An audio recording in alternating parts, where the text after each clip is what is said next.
আজকে আমরা এই টিউটোরিয়ালে দেখব ক্যানভার ওভারভিউ নিয়ে। ক্যানভা একটা ডিজিটাল ডিজাইনিং টুলস। এটির মাধ্যমে আমরা বিভিন্ন কিছু করতে পারি। যেমন এই ফিচারগুলোর মধ্যে দেখা যাচ্ছে কি এটা ডকুমেন্টস ক্রিয়েট করার জন্য সে ডক ফাইলসগুলোকে নিয়ে কিভাবে অ্যারেঞ্জ করে সেটি সেট করতে পারে। আবার একটা হোয়াইট বোর্ড যদি টিচার হয়ে থাকেন বা মেন্টর হয়ে থাকেন, সেটি আপনার সফট স্কিল ডেভেলপমেন্টের জন্য আপনি চাইলে বিভিন্ন প্রেজেন্টেশন এখানে তৈরি করে নিতে পারেন। বিজনেস রিলেটেড হতে পারে বা স্টাডি রিলেটেড হতে পারে। সেখানে আপনি চাইলে এখান থেকে আপনি আপনার মতো করে আপনার প্রেজেন্টেশনগুলো আপনি বিভিন্ন টেমপ্লেট সিলেক্ট করে তৈরি করতে পারেন।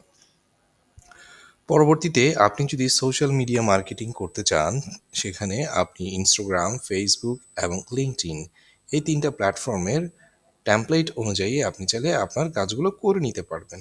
এখানে প্রতিটা সোশ্যাল মিডিয়া প্ল্যাটফর্মের সাইজ এবং টেমপ্লেট সাইজগুলোর উপরে কিছু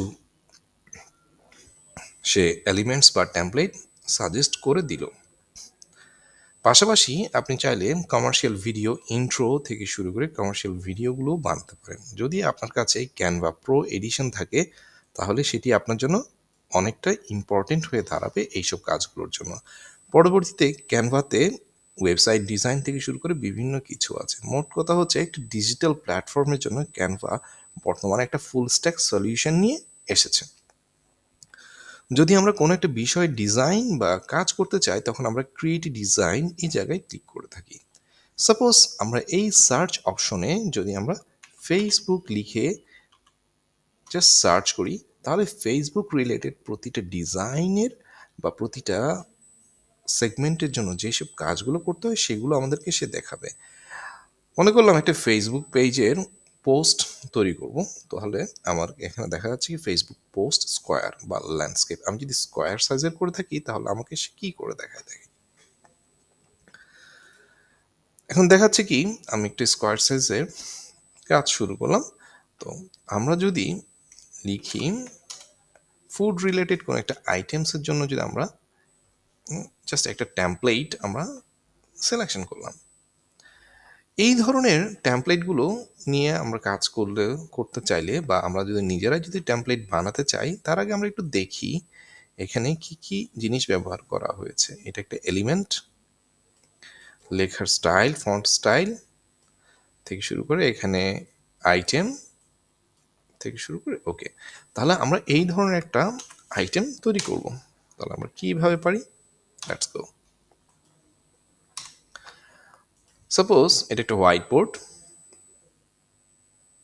হোয়াইট বোর্ডে গিয়ে যখন আমরা দেখব একটা কোনো একটা বিষয় নিয়ে আমরা কাজ করব, তখন আমরা হোয়াইট বোর্ডের কালারটা আমরা চাইলে কি করতে পারি, চেঞ্জ করে নিতে পারি।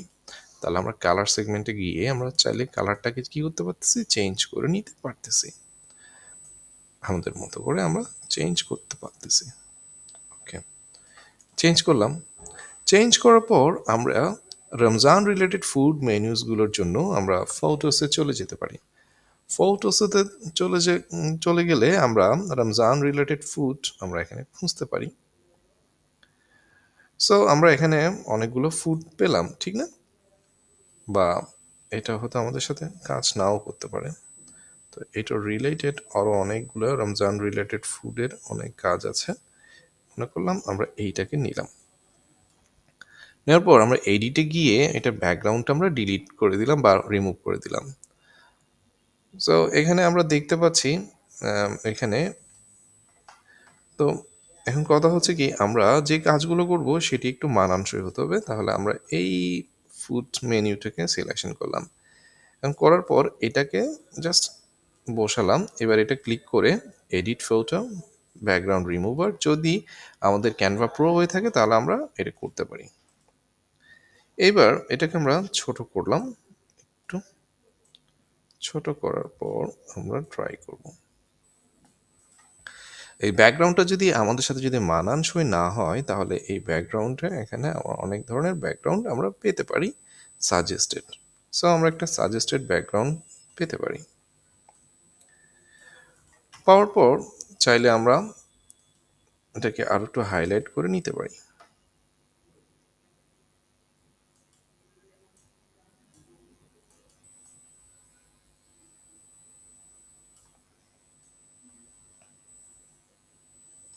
ওকে, এখন কথা হচ্ছে আমরা যদি এটাকে একটা পোস্টার তৈরি করতে যাচ্ছি, আমরা এলিমেন্ট ইয়া করলাম, সেট করলাম। এরপর কথা হচ্ছে আমরা লিখব কিভাবে, রমজান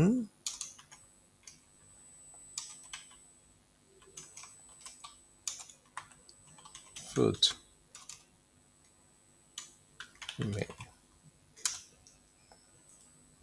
লিখলাম। এখন কথা হচ্ছে আমরা এটার ডিজাইনটাকে আমরা একটু চেঞ্জ করার চেষ্টা করলে আমরা আমাদের এখানে অনেক ধরনের ইয়া থাকতে পারে, ফন্ট থাকতে পারে। তো এখান থেকে আমাদেরকে খেয়াল করতে হবে আমরা কোন কোন ফন্টগুলো ব্যবহার করতে পারি। এখন কথা হচ্ছে আমরা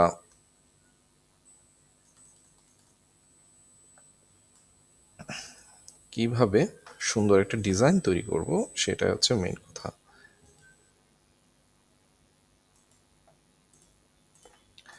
এখন কথা হচ্ছে আমরা একটা জিনিস তৈরি করলাম।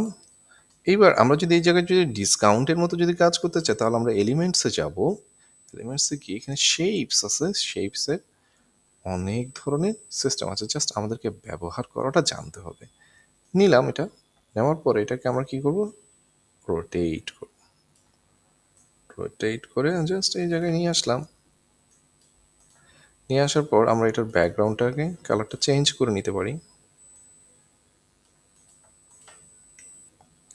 এইবার আমরা এখানে একটা ডিসকাউন্ট সেট করতে পারি, দিতে পারি 50%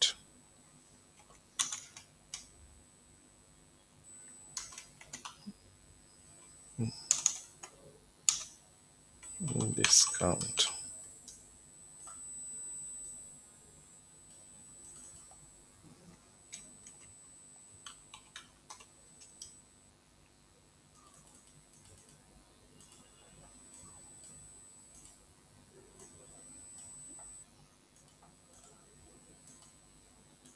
50% ডিসকাউন্ট আমরা এটা লিখলাম, একটু বড় করলাম সাইজটাকে, শেপটাকে বড় করেছিলাম। এইবার এটাকে আমরা কালার নিয়ে আসলাম। তাহলে এখন দেখা যাচ্ছে কি আমরা আসলে ক্যানভাতে বিভিন্ন এলিমেন্টসগুলোকে সেট করার একটু বিষয়গুলো যদি আমরা যদি সুন্দরভাবে যদি বুঝতে পারি, তাহলে আমরা কি করতে পারবো, প্রতিটা ডিজাইনকে আমরা সুন্দর করে সাজাতে পারবো, কোন জায়গায় কোন কোন এলিমেন্টগুলো বসতে পারে। ঠিক আছে, তো আমরা এলিমেন্টে গিয়ে আবার এলিমেন্টসে চলে গেলাম। এলিমেন্টসে চলে গিয়ে কলিং সামথিং এভাবে দিলাম। দেওয়ার পর চাইলে আমরা বিভিন্ন ধরনের গ্রাফিক্যাল সিস্টেমগুলো ব্যবহার করতে পারি বা করতে পারি। তবে বাট আমরা এখানে একটু ডিজিটাল মেসেজিং সিস্টেম হিসেবে আমরা হোয়াটসঅ্যাপ আইকনটাকে ব্যবহার করব। কেন ব্যবহার করব আমরা একটু দেখি। জাস্ট এখানে ফর মোর ডিটেলস কল না দিয়ে আমরা জাস্ট হোয়াটসঅ্যাপ আইকনটা যদি দিই, তাহলে সেন্টেন্সটা মিনিমাইজ হয়ে যাচ্ছে। আর এটা ইজিলি আমাকে বলতেছে কি, ডিটেক্ট করে দিচ্ছে, হ্যাঁ এটাই হোয়াটসঅ্যাপের জন্য, যদি এই নাম্বারটাতে যদি কাজ করো বা কল করো বা সামথিং, তাহলে তুমি এই কাজটা পাবা বা এই আইটেমটা তুমি পাবা, এইটার জন্য এই আইকনটা দেওয়া, এইটাই। তাহলে এইবার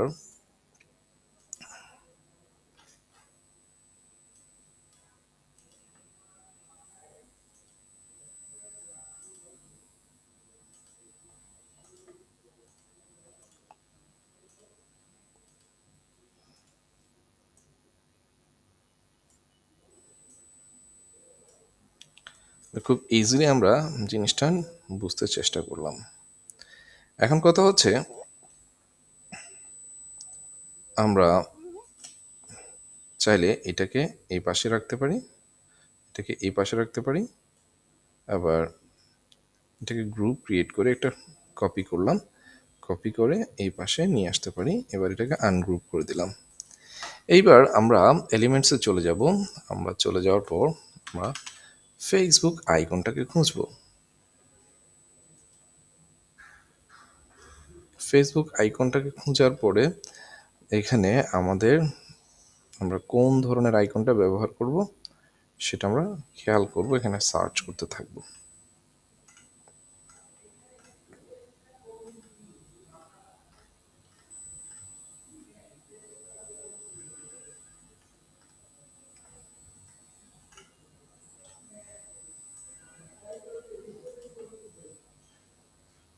ওকে, আমরা এখান থেকে একটা আইকনটাকে পেলাম মনে করছি।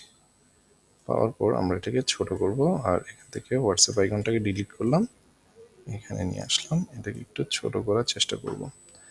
আর্টবোর্ডটাকে একটু জুম করি, আমরা জুম করে এটাকে এখানে নিয়ে আসবো। নিয়ে আসার পরে চলো আমরা এটা ব্যবহার করতে পারছি। আর এইখানে আমরা একটা স্ল্যাশ ব্যবহার করব।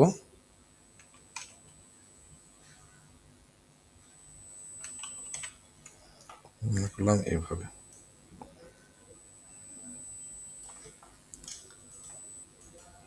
ওকে, তাহলে আমরা খুব ইজিলি আমাদের একটা কাজ করতে পারি এইভাবে।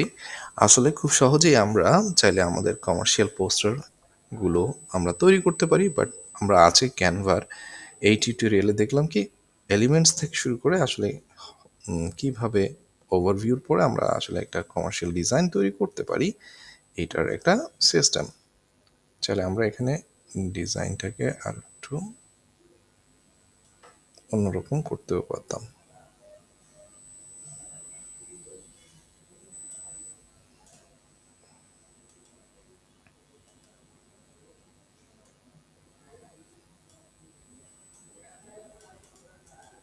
ওকে, তাহলে এইটাকে এবার আমরা সেভ করব কোথায়? শেয়ারে যাব, শেয়ারে গিয়ে ডাউনলোডস আছে, এইখানে বলা আছে জাস্ট ডাউনলোড সিলেকশন করে দিলে এটা অটোমেটিক এটা কি হয়ে যাবে, শেয়ার হয়ে যাবে। তার মানে এবার এটা যখন ডাউনলোড হবে এটার একটা জিনিস আমরা দেখতে পাবো আসলে এটার ওভারভিউটা কেমন হয়। তাহলে আমরা খুব সহজেই মানে একটা সুন্দর ডিজাইন ক্যানভার মাধ্যমে করে নিতে পারি খুব সহজেই। তবে যারা অ্যাডোব ইলাস্ট্রেটর থেকে শুরু করে ফটোশপে কাজ করেন তাদের এলিমেন্টগুলো ট্রান্সপারেন্ট বা ব্যাকগ্রাউন্ড ফ্রি করে ক্যানভাতে আপলোড করলে আরও সুন্দর জিনিস আপনারা পেতে পারেন। তো দুটো ডিজিটাল ডিজাইন টুলসকে একসাথে ক্যানভাতে নিয়ে এসে যদি কাজ করেন তাহলে আরও আপনারা হাইলি স্ট্যান্ডার্ড কাজগুলো করতে পারবেন। থ্যাংক ইউ এভরিওয়ান আজকের এই টিউটোরিয়াল দেখার জন্য।